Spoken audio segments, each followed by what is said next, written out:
We had many surprises. We learned a good many things about atomic nuclei and many more about the behavior of matter.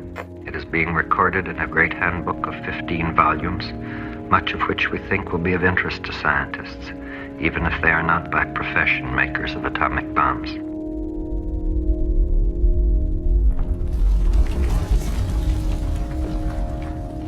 But these are contingent things. What is not contingent is that we have made a thing, a most terrible weapon, that has altered abruptly and profoundly the nature of the world.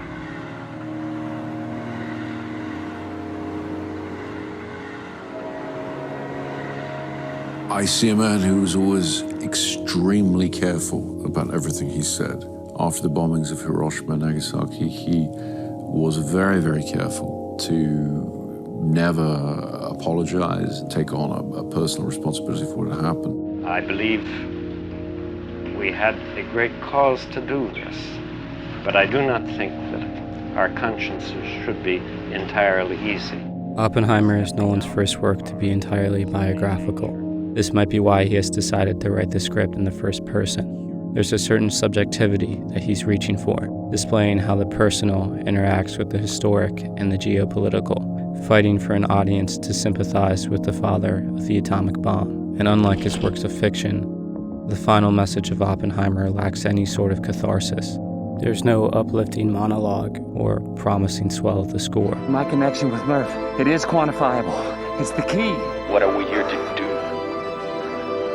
Find out, tell her. Because it deals with real, permanent effects of the Manhattan Project, the haunting possibility of mutually assured destruction. 7, 6.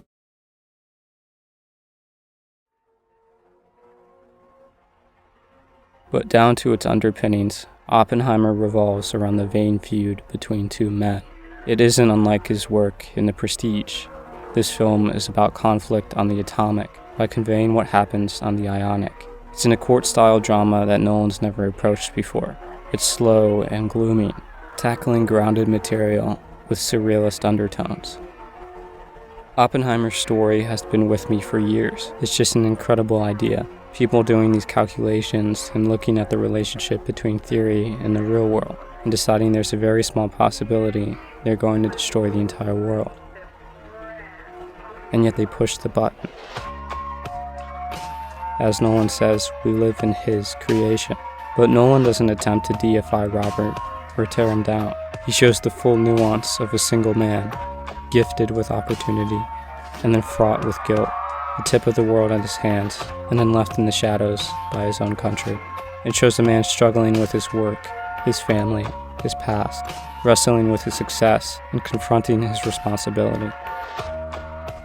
This might be Nolan's most potent work to date, because when Oppenheimer ended, the theater didn't clap or cry or even comment.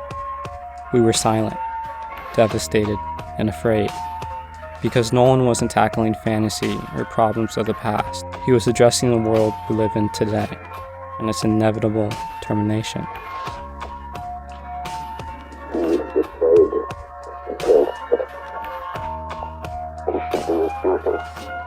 And to impress him, takes on his multi-armed form and says, "Now I am become death, the destroyer of worlds."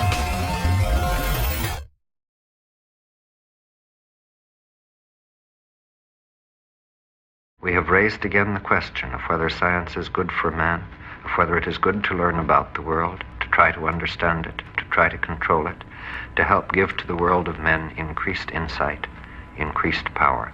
Because we are scientists, we must say an unalterable yes to these questions.